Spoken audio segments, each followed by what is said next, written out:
So, if you don't know me, I'm Shannon, and I have a bit of a stationery problem.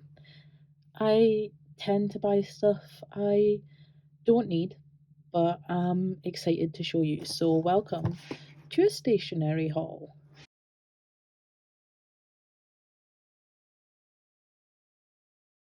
First thing I have to show you is this planner, and it goes from August 2021 to January 2023. And I got this on clearance. I'm gonna just rip this off now. This is what it comes with. I got this on clearance. There was a clearance sticker here, and I do not know which brand it is. Um, but either way, I seen this and it was £2.50 because obviously 2022 has already begun. So I wanted this as soon as I seen it, and with the price being what it was, I had to take it. I also got my friend one as well. I got them this one, and they're the same inside but different covers. And literally, these cost £2.50, and I could not resist. I couldn't help myself. So, first off, we have a couple of pages of stickers, which I thought was like a really nice thing to include. Because not all of these come with stickers, and I kind of like that these ones did. And then we have just the 18-month planner page. Then we have these lovely tabs. I don't know if I best show you this way. Each month is tabbed off. So there's a fair few tabs in here, which I was quite impressed with. Then we have just the tab pages. They're all different quotes, different illustrations and things, which I really enjoy. I do like a lot of the things that come with this. So we have the year at a glance, and this goes through to January 2023, not 2022, 2023. Then we have our typical year at a glance for all 3 years. And then we go into August, and then September, October, November. I like this. And December. So obviously these are from 2021, so I can't use them for what they are intended. But my thought process is that I could change the markers on these to things like videos and reading, like anything that I want to track, I can keep here for like planning purposes. I don't know how I'm going to do that yet, but maybe I will come back and show you what I end up actually using these parts for, because I can't use them for 2021, but I can use them for 2022.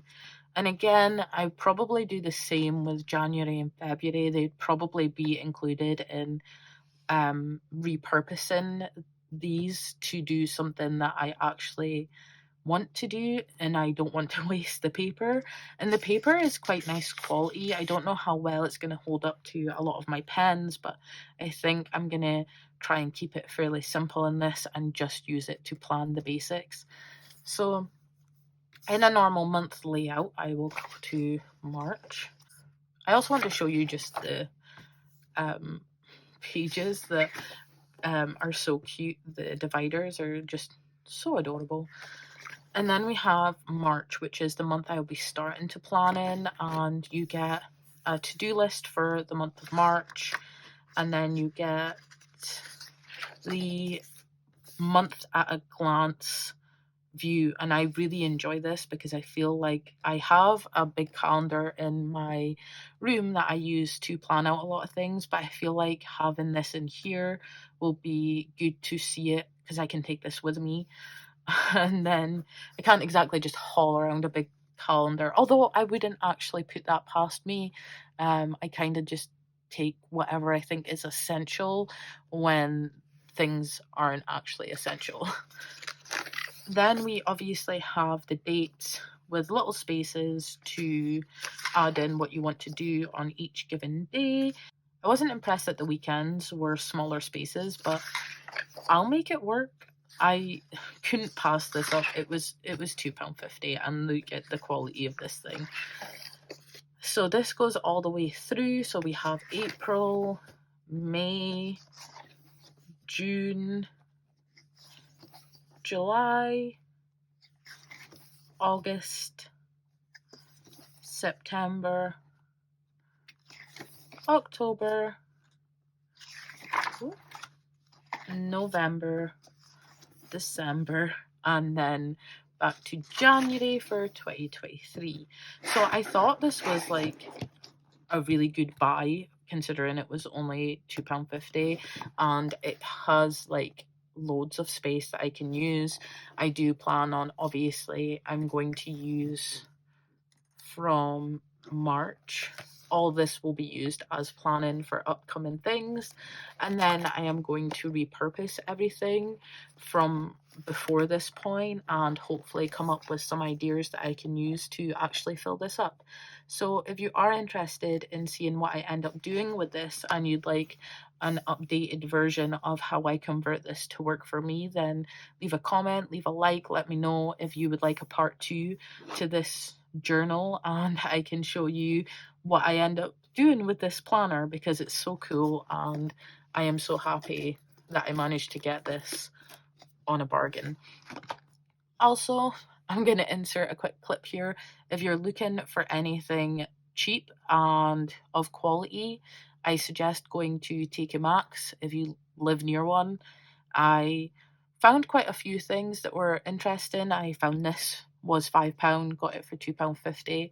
There was also some Spectrum Noir markers that were literally half the price, and if you don't know, they're alcohol-based markers that can normally be quite pricey when you start buying the packs, but TK Maxx always has really good deals and has noticeable brands like insert next thing here. For example, I bought this Moleskine notebook, and this is hardcover, comes with one ribbon, and it is also plain pages.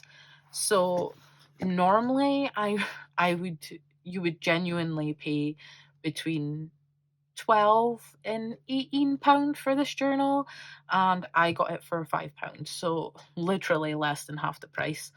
I've been using this soft cover Moleskine plain notebook for a while now, and it's starting to get full. I have very few pages left that I can actually use, but this has done me so well that I wanted to go and get another one. I actually got this one from TK Maxx also for £5. I just go there for all their cheap supplies, to be fair, because who's going to pass up £5 for a Moleskine notebook? Anyways, I couldn't find any soft cover Moleskine, so I ended up going with the hardcover, and I believe this is maybe one of their older notebooks because it doesn't have some of the things that come along with the newer ones. But I just thought it's nice, it's white, it is definitely Moleskine. The pages, I do really enjoy the quality of these pages, not for bullet journaling. I think Moleskines for bullet journaling just don't work well for me. I use this to write, to plan, to just essentially, it's like this one that I used before was my catch-all journal, so I would pop this in all my bags. That's why it's a little dirty and like scratched up, because I would just throw this in my bag, and whenever I needed to jot something down, this would get used, which is why it is literally got a bit of everything in it. So I wanted to have a new one that I could do the same thing with and just throw it in my bag and just essentially use it when I need to. I probably shouldn't have went for white with this, but if the cover does get too grungy or too dirty, I will put stickers on it and kind of cover up the grime, because I want to use this as a catch-all journal, and they only had the white ones in this size, so I will see how I get along with it. But if I have to put stickers and stuff on the cover, I don't mind. I got it for a £5, and I like the quality if I'm just jotting stuff down. speaking of quality, I have here the Rhodia notebook. I don't know if this is going to be like hugely glared, but we're going to go with it. And I bought this from WH Smith, I believe. Oh, that's stuck. I bought this from WH Smith and I got it for £3. I bought this simply because I have a Lamy water fountain pen. Water fountain? Shakes head. Shakes head. What would that even look like? Okay. Anyways, I have a fountain pen, a Lamy Safari fountain pen, and I wanted to get paper that has that kind of nice, smooth quality that lends well to water. Water? Why do I keep saying water? That lends well to fountain pens. This is the pen test I done, and it does not bleed through the other side. There is very minimal ghosting to be quite fair to this. There is very little ghosting. It goes on smooth. It doesn't dry down too quickly, but it dries down quickly enough that I don't smudge everything, which I have a tendency to do. So yeah, I bought this simply because I want to try my fountain pen out more and start practicing my cursive, because I have a video idea that I want to do, but I need to get better at my cursive fountain handwriting before I do that video. And this paper is going to come in so handy, not only for that video, but for practice, because I have been told that Rhodia is a good match for a fountain pen. So I'm going to give it a try and see how I get along. Next, I have here this wooden stamp set, and it is totally in the wrong way because I've already used this. It is literally just the alphabet with black ink, and they're stamps. They're nice, like, stamps. Can I show you this? So they come with the letter on it, and you just have the alphabet in stamp form. And I actually got this from Primark. It was £3, and I will tell you that they're a little bit harder to use than I imagined. So I actually used them on this spread here, and I felt like the sort of the outer square, if you get ink on it, then it will show up when you stamp the letter. So you have to be really careful to just get the ink on the letter. I feel like these could have been risen a bit higher and it wouldn't have this problem. But for £3, I mean, I'll learn to use them. There's ways around stopping this from actually happening. I feel like once I use them more, I'll learn more control with them, and also find a way to stop the square stamping on the page as well. I also got this set at Halloween. This is also from Primark, and this cost me £2. You get the 4 stamps and an orange and black ink. And I used right here, I used the ghost stamp. And again, I had a problem with the depth of the actual stamps themselves. I feel like if the stamp was risen just another couple of millimeters, it would stamp perfectly. But they're quite close to the actual square rubber of the stamp. So I had to do this one twice, and even doing it twice, I didn't get, like, I don't know if you can see, but I didn't get like this cute little blush ghost. I ended up having to go over the outline and colour in some of the spots that were missing, and then I added in my own love her eyes because it didn't look like that. But yeah, like £2, I will learn to use them somehow. And when I get to my Halloween spreads, these are going to come in so handy together. And I think for £5, a whole alphabet and a couple of Halloween stamps with 3 ink pouches is fine. Like, it doesn't have to be the best quality as long as it works. And for me, this spread turned out really nice. I do really enjoy this spread. This is my Literally Dead book club spread, and I do think once I learn more control, I will get even better with these stamps. And the last thing I have is this pen set, and it is highlighter pen set. I bought this off of Amazon because it was fairly cheap. I can't remember what price it was. It was fairly cheap, and I like the fact that it has some more of like pastel colors in it. I don't know what I'm going to use this for. Probably going to use it in my bullet journal. So I'm going to do a pen test on this page. Let's go this pink color. So one side is like a normal felt tip end, quite fat, and then the other side is a highlighting tip. And I feel these could come in quite handy when I want sort of like a, it does darken if you go over it, it does lose that lightness. And I did buy these mostly for the more pastel colors, but I feel with this side it would stick to the pastel, whereas if you go over the highlighted mark more than once, it is going to darken the color. I'm going to try a darker color and see if there's going to be any bleed through or ghosting onto the other end, onto the other side of the paper. I mean, this paper, this is the, this is the Scribbles That Matter journal. And this paper, I'm pretty sure is 120 GSM. Like, it has a good quality to it, to the point where I actually done a pen test with my Ohu markers, and they do obviously shadow and bleed because they're alcohol-based markers, but not to the extent I've seen some journals. Also, these have actually came in really handy because they have not ghosted, they haven't bled through, like they're, even the two-sided one, which would be about here, hasn't even shown through. I can't even see anything.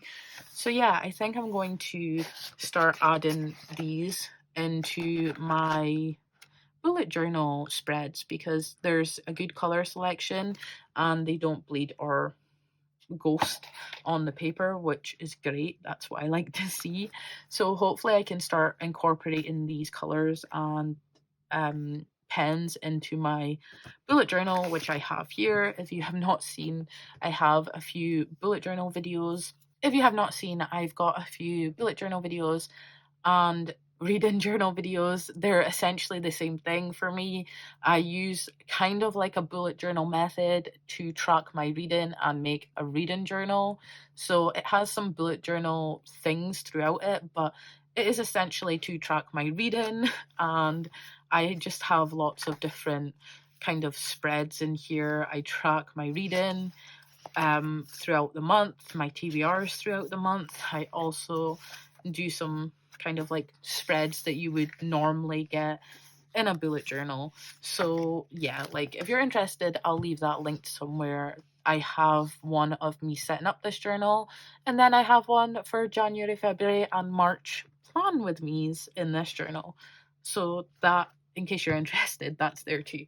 So overall, I would say I had a pretty good experience with all of these new stationery supplies. I haven't used much of them yet. I'm still learning to use like things like this and finding the best method, and I will have to go through this and see how I'm going to make it work for me. But overall, I'm really happy with all of the stationery that I bought this couple of months past. And if you're interested in seeing any more stationery videos from me, give this a like, a comment down below what you would like to see, and I hope you enjoyed this video. I hope you have the best day, the best weekend, the best week whenever you're watching this. Stay safe, happy and healthy, and I shall see you next time. And hopefully my bank account won't suffer next time because I buy all this.